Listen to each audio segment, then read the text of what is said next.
अध्याय 18 श्री गणेशाय नमः।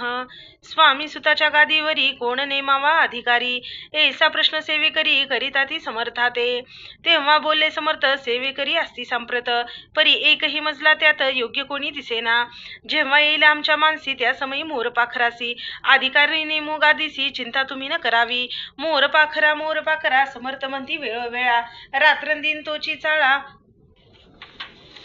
मोठमोठ्याने ओरडती, आमच्या पाऱ्याची वीट जतन करावी नीट। वारंवार म्हणती समर्थ काकूबाई लागोनी, लपवून ठेवले विटेसी ती दिले पाहिजे आम्हासी। याचा अर्थ कवनासी स्पष्ट काही कळेना। असो स्वामी सुताचा भ्राता कोकणात राहत होता, स्वामी सुत मृत्यू पावता वर्तमान कळले त्या। तो केवळ अज्ञान दादा तयाचे अभिनाम, त्याचे शरीरी असमाधान कृश होत चालला। काकूबाईने तयासी आणवले आपणा पासी, एके दिवशी समर्थांचे दादांप्रती दाखवले। समर्थ बोलले, बाईसी 4 वेळा जेवू घाली असी, आरोग्य होईल बाळासी चिंता मानसी करू नको। त्याप्रमाणे बाई करता दादासी आली आरोग्यता, समर्थांची कृपा होता रोग कोठे राहील। केसगाव मुगलाईत तेथे नानासाहेब भक्त, त्यांनी बांधला श्रीचा मठ, द्रव्य बहुत खर्चले। श्रींची आज्ञा घेऊन सत्य पादुका स्थापाव्या मठात, या कारणे अक्कलकोटी येत दर्शन घेत समर्थांचे। ते म्हणते काकूबाईसी समर्थ पादुका स्थापन करावयासी, तुम्ही पाठवा दादासी समागमे आमच्या। बाई म्हणे तो अज्ञान तशा शरीरी असमाधान, त्याची काळजी घेईल कोण सत्य सांगा मजलागी।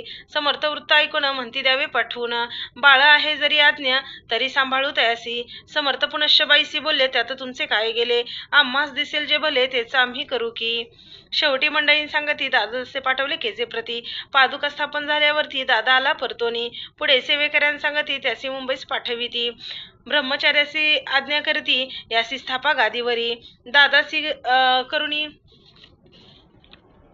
गोसावी मुंबईची गादी चालवावी, स्वामी सुताची यास द्यावी कपनी झोळी निशान। ब्रह्मचारी दादासी उपदेशती दिवस निशी, गोसावी होऊन गादीसी चालवावे आपण। दादा जरी अज्ञान होता तरी अशा गोष्टींकरता, नकार म्हणेची सर्वता न रुची चित्ता त्याची या परी ब्रह्मचार्यांनी पाहिली खटपट करूनी। शेवटी दादासी मुंबईहून अक्कलकोटा पाठविले। समर्थ यशा समयासी आज्ञा केली भुजंगासी, घेऊन माझ्या पादुकासी मस्तकी ठेव दादाच्या। मोर्चेला आणून सत्वरी धरा म्हणती त्यावरी, आज्ञेप्रमाणे सेवेकरी करीता ती तैसेच।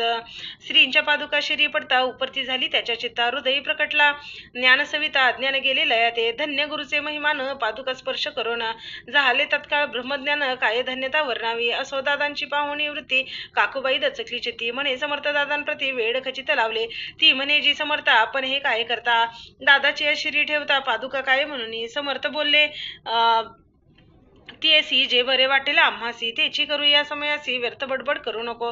काकूबाई बोले वचन एकासी गोसावी बनवून, टाकीला आपण मारून इतकेची पुरे झाले। ऐकून अशा वचनाला समर्थांचे क्रोध आला, घाला म्हणती बाईला खोड्या माझी सत्वर।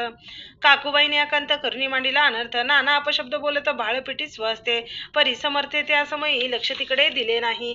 दादासी बनवले गोसावी, कपणी झोळी अर्पिली। दुसरे दिवशी दादांशी समर्थ पाठवती भिक्षेसी, ते पाहुणी काकूबाईंशी दुःख झाले अपार। समर्थांचे हसू आले, अधिकची कौतुक मांडले। दादांशी जवळ बोलवले, काय सांगितले तयासी। अनुसया तुझी माता तिजपाशी भिक्षा मागाता, अवश्य म्हणून तत्वता ज्यांनी जवळ पातला। ऐसे बाईने पाहुणी कृताविष्ट अंतकणी, म्हणे तुझी हे करणी लोकपादा कारण। ऐकोनी मातेची युक्ती दादा तिज प्रती बोलती, ऐक सुखे तुच्छ गमती माते आजपासूनी। पुत्राचे ऐकून वचन उदास झाले तिचे मन, असो दादा गोसावी होऊन स्वामी भजनी रंगले। काही दिवस झाल्यावरी मंगाले मुंबापुरी, स्वामी सुताच्या गादीवरी बसूनी संस्था चालवली। इति श्री स्वामी चरित्र सारामृत नाना प्राकृत कथा संमत सदा प्रेम परिसुत अष्टदशोध्याय गोड हा। श्रीरस्तु शुभम भवतु।